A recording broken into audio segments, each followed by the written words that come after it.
The night nurse leaned close to my hospital bed and whispered so no one else could hear. "Mr. Ainsworth, don't sign anything your son brings you tomorrow. Anything at all." I asked her why. She looked at the door, then back at me.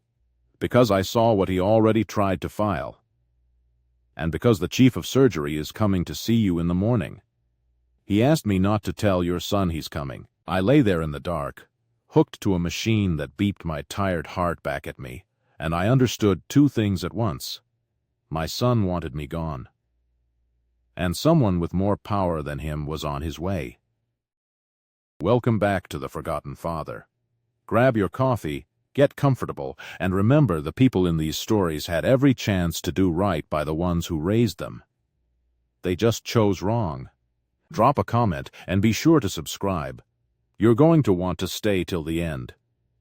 My name is Silas Ainsworth.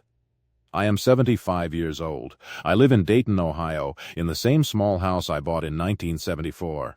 I drive a 2004 Buick with 190,000 miles on it. I wear a Timex. I taught high school shop class for 31 years. On weekends I ran a little hardware store on Wayne Avenue. I am not a wealthy-looking man. I buy my coffee at the gas station. If you passed me in the hall, you'd guess I was somebody's grandfather with a small pension and a bad hip. You'd be right about the hip. But I want to tell you a secret.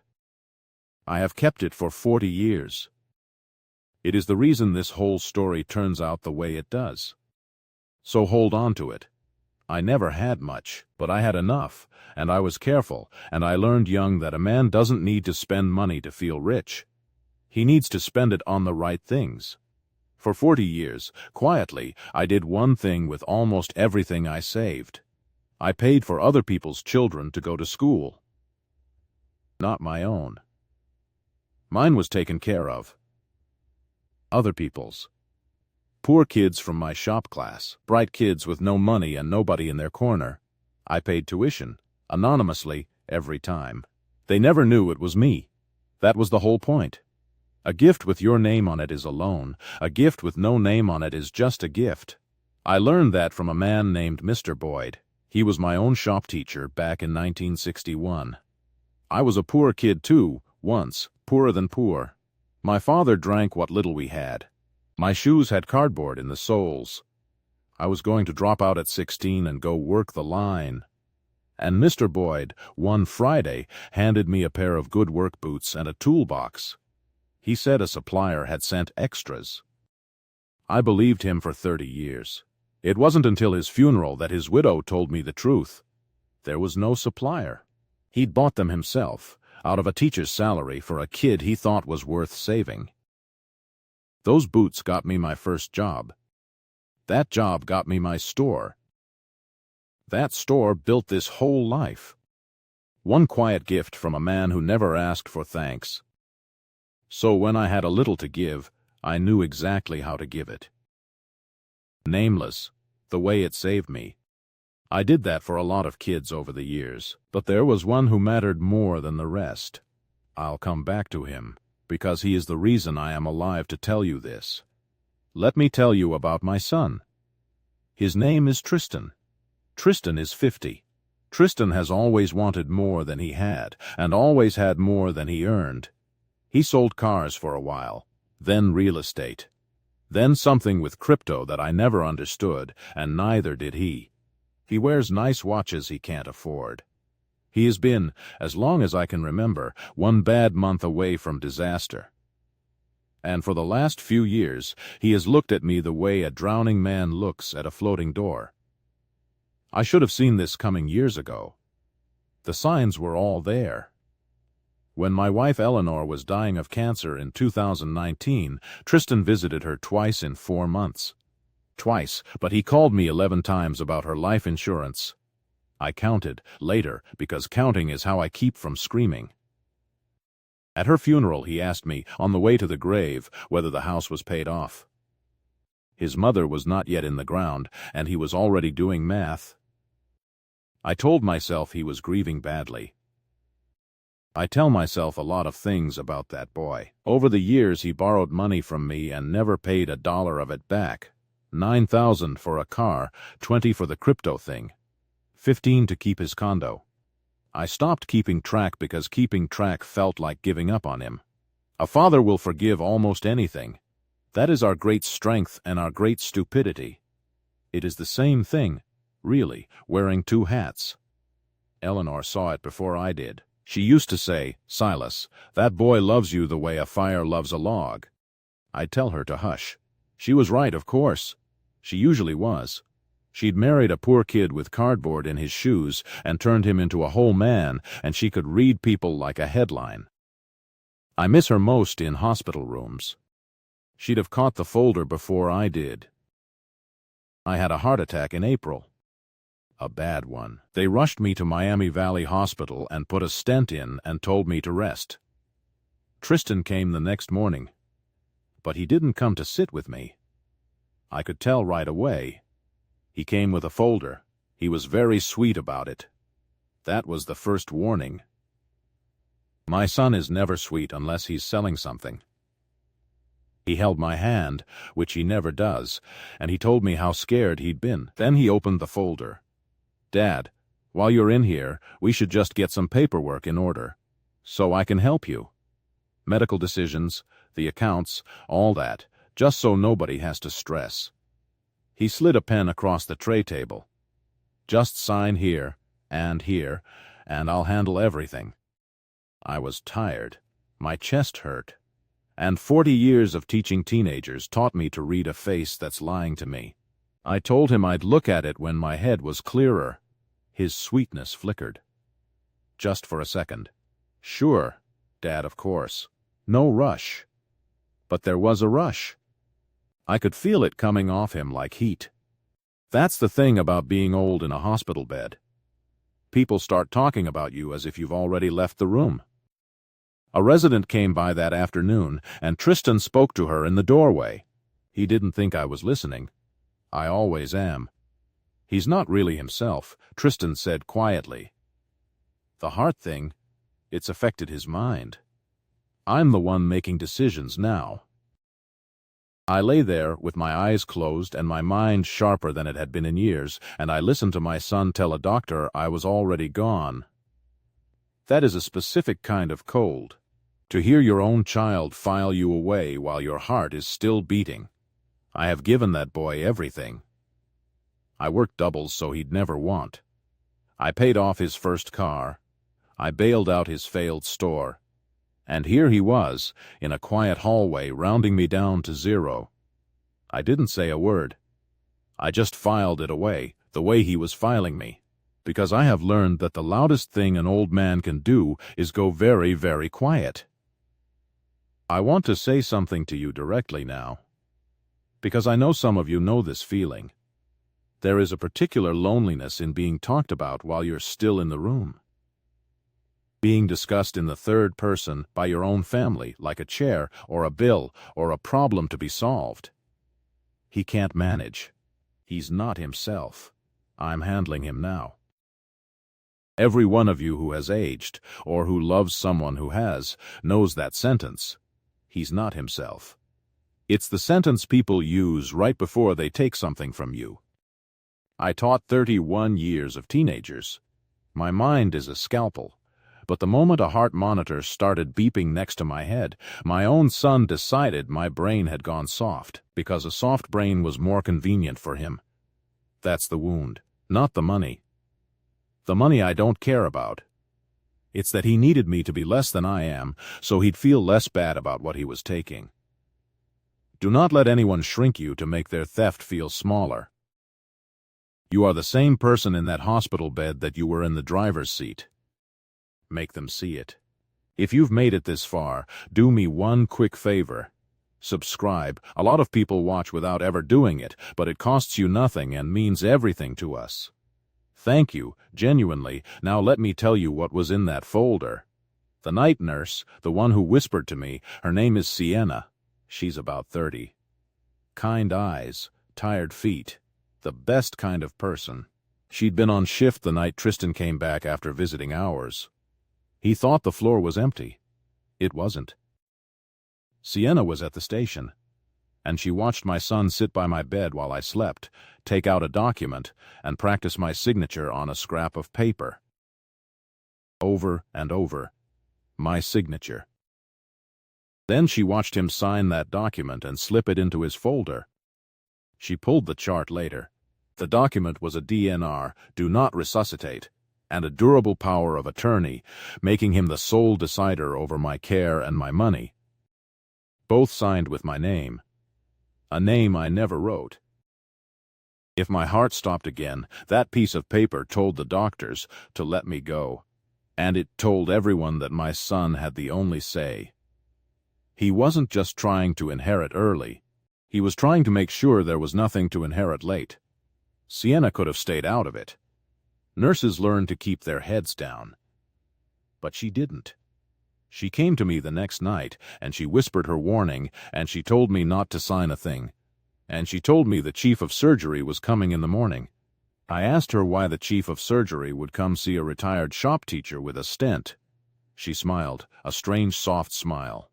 Because when he saw your name on the admit list, she said, he stopped in the middle of rounds, and he got very quiet.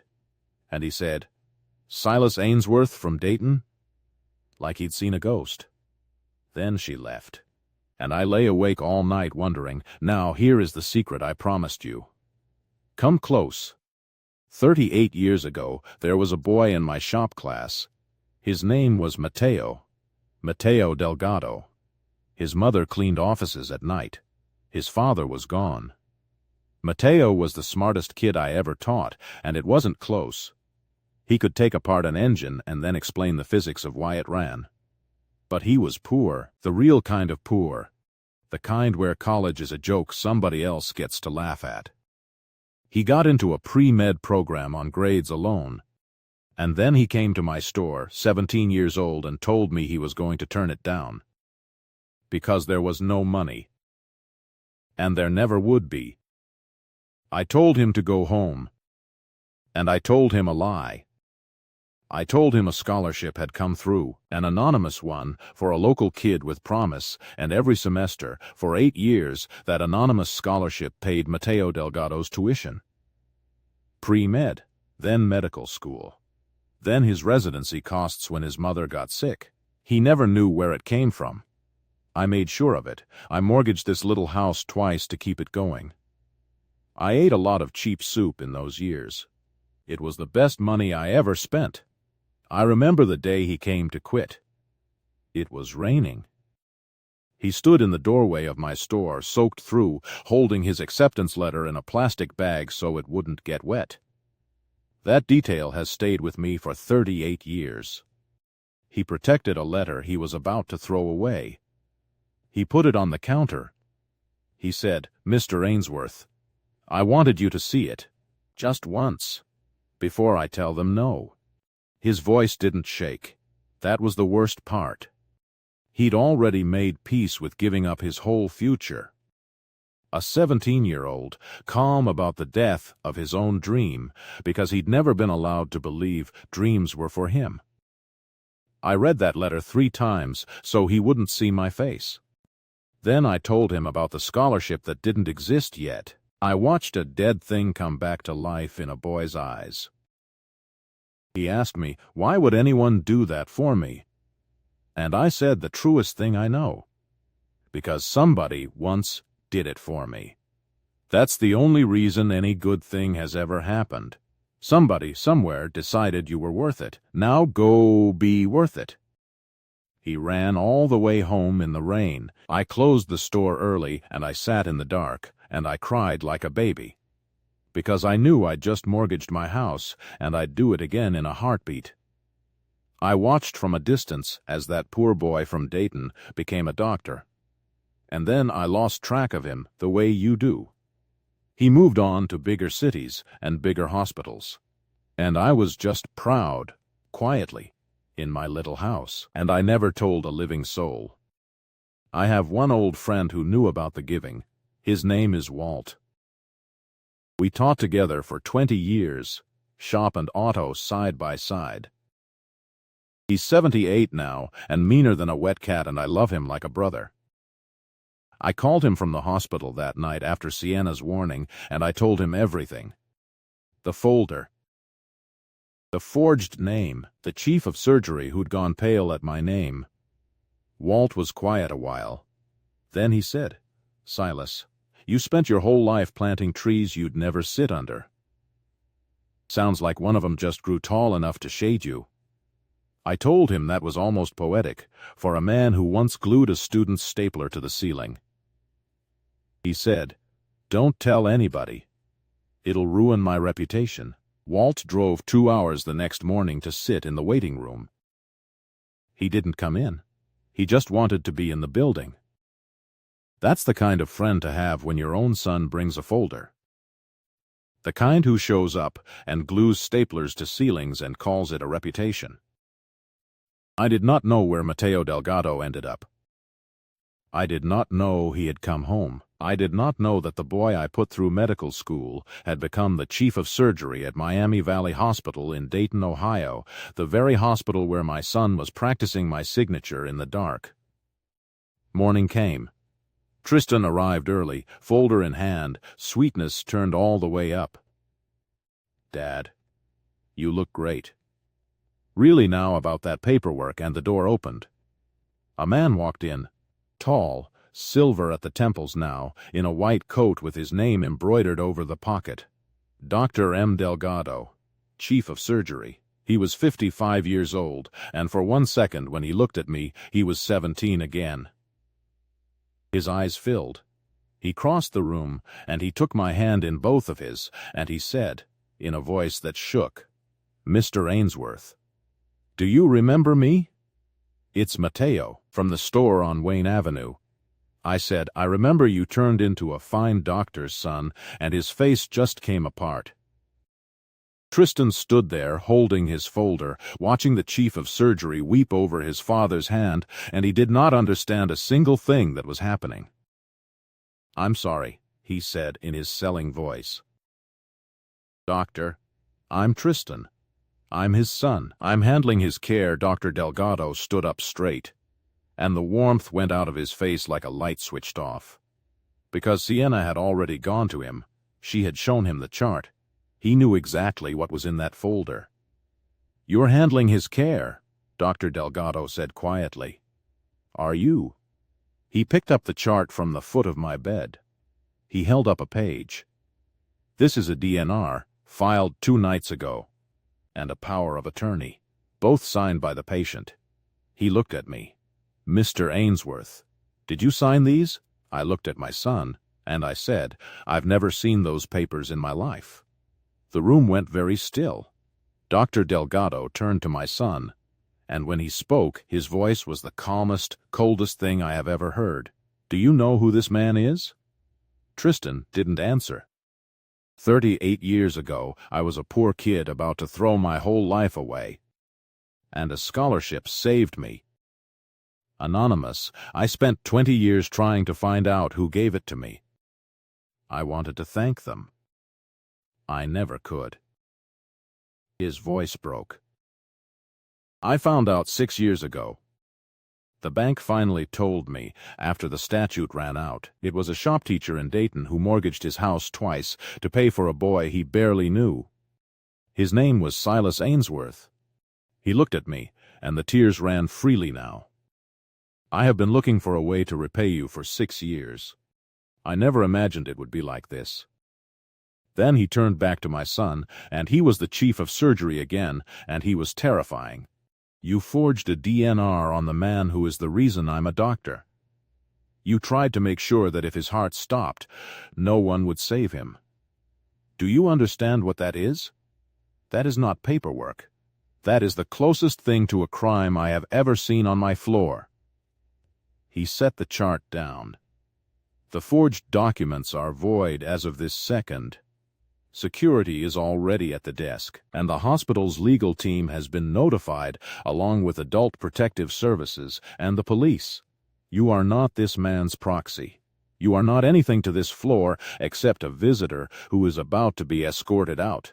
Tristan tried to talk. "Of course he did. He's a salesman to the marrow. "This is a misunderstanding," he said, and his voice found its smooth track again, the one that had talked people into bad cars and worse investments for 30 years. "I was protecting my father. He's confused. I was making sure his wishes were honored." Dr. Delgado didn't even raise his voice. "His wishes," he repeated. "You signed a do not resuscitate order in his name. If his heart had stopped tonight, that document tells my staff to stand at the door and watch him die. Were those his wishes? Or yours?" Tristan opened his mouth. Nothing came out. "I have spent 30 years learning to save people," the doctor said quietly. "I can spot a man trying to end one from across a room." He turned to a nurse in the doorway. "Call it in." That was all. Call it in. 3 small words, and my son's whole scheme folded like a card table. I watched it happen, and I felt something I did not expect. Not satisfaction.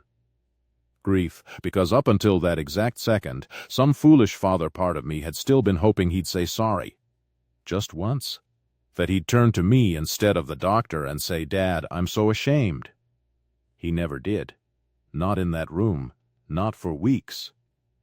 He argued, and he spun, and he calculated, right to the end. And that told me everything. A man who is truly sorry stops selling.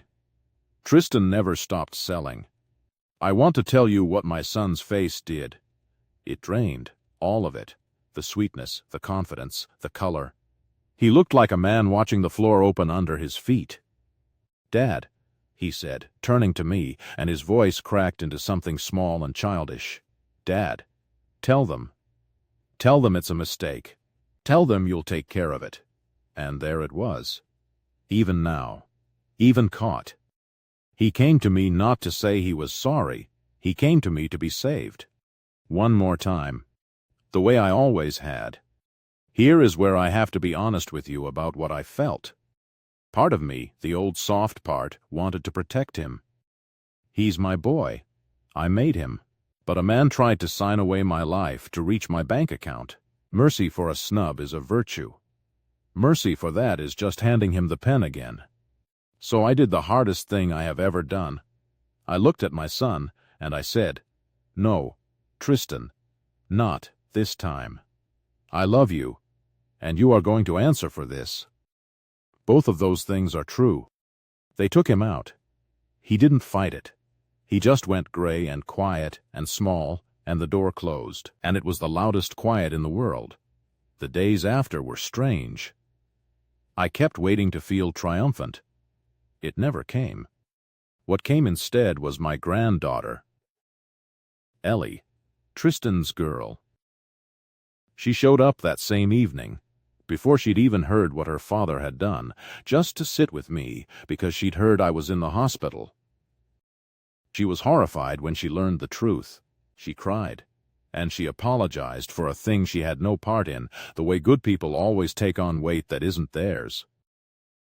I held her hand and told her a child is not the crime of her parent. She came every day after that. She brought me terrible vending machine coffee because she knew I liked it terrible. She read to me. On the 4th day, she looked up from her book and said, "Grandpa, I don't understand how someone could look at you and see money." And I told her the truth. Some people can only see what a thing is worth to them. It's a kind of blindness. Don't ever catch it. She promised she wouldn't. I believed her. She's the one who reminds me the whole family didn't fail. Just one branch of it. The rest still grows. Tristan was charged with forgery and financial exploitation of an elder. His lawyer worked out a plea. He didn't go to prison, in the end, though he came close. He got probation, a felony on his record, and an order to stay away from my finances forever. He lost his real estate license over the felony. The last of his shine is gone. I did not gloat. I did not celebrate. There is nothing to celebrate in watching your own son become the villain of your story. But I did not save him either. And I sleep better than I expected to. My heart, it turns out, is going to be fine. Dr. Delgado made sure of that himself. He did my follow-up surgery personally. He told me he wouldn't let anyone else touch it. When I woke up, he was sitting by the bed, in the chair my son should have been in, holding my chart like it was something precious. "We're even now," he said, smiling. I told him we were never even to begin with, that a gift with no name isn't a debt. He said, "Then let me owe you anyway." I like owing you. He comes by the house now. He brings his kids. They call me Grandpa Silas, and they have no idea their father was once a poor boy in a shop class who almost gave up. Sienna, the night nurse, I set up a fund for her son's college. This time I told her it was me. I've earned the right to hand out one gift with my name on it, I figure, at the end of a long life. She cried. I told her to save the crying for the tuition bills. I changed my will, of course. Most of it goes to a scholarship fund now. The Ainsworth Fund, for poor kids in Dayton with more brains than money. Some of it goes to my granddaughter, Tristan's girl, Ellie, who is 19 and gentle and nothing like her father, and who visited me every single day and never once brought a folder. And a small part, a real part, I left to Tristan. In trust, released slowly, with conditions, because he is still my son, and a father's love does not switch off, even when it has to grow teeth. I still drive the old Buick, I still wear the Timex, I still buy my coffee at the gas station, and it tastes exactly like it's supposed to. My heart beats steady now, the one my son tried to stop and the boy I saved repaired. There's a kind of poetry in that I try not to think about too hard. Here's what I want to leave you with. The world tells you to spend your money loudly, on things people can see. But the quietest dollars you ever spend are the ones that come back to save your life. I gave a poor boy an education 38 years ago and told no one. I forgot about it, and it waited all that time, and it walked into my hospital room in a white coat exactly when I needed it most. You never know which quiet kindness is the one that comes back for you. So plant them anyway. Plant all of them. And keep your name off them. The good ones always find their way home. If you liked this story, join our community by hitting that like button and subscribing for more real, raw, and family-centered stories. And as always, thank you for being part of this family.